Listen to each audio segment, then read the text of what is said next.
ಸಂವಿಧಾನ ಪೀಠಿಕೆ. ಭಾರತದ ಪ್ರಜೆಗಳಾದ ನಾವು ಭಾರತವನ್ನು ಸಾರ್ವಭೌಮ ಸಮಾಜವಾದಿ ಜಾತ್ಯತೀತ ಪ್ರಜಾಸತ್ತಾತ್ಮಕ ಗಣರಾಜ್ಯವನ್ನಾಗಿ ರೂಪಿಸುವುದಕ್ಕಾಗಿ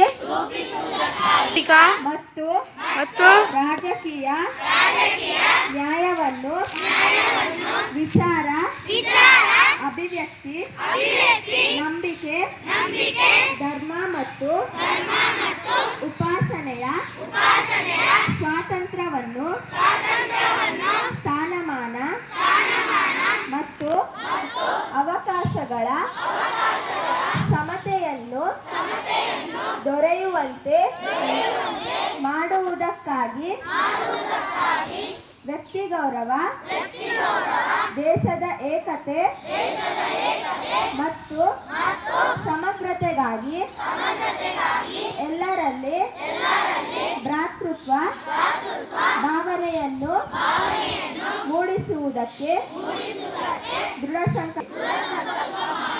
ನಮ್ಮ ಸಂವಿಧಾನ ಸಭೆಯಲ್ಲಿ 1949ನೇ ಇಸವಿಯ ನವೆಂಬರ್ ತಿಂಗಳ 26ನೇ ದಿನದಂದು ಈ ಸಂವಿಧಾನವನ್ನು ನಮಗೆ ನಾವೇ ಅರ್ಪಿಸಿಕೊಂಡು ಅಂಗೀಕರಿಸಿ ಶಾಸನವಾಗಿ ವಿಧಿಸಿಕೊಂಡಿದ್ದೇವೆ.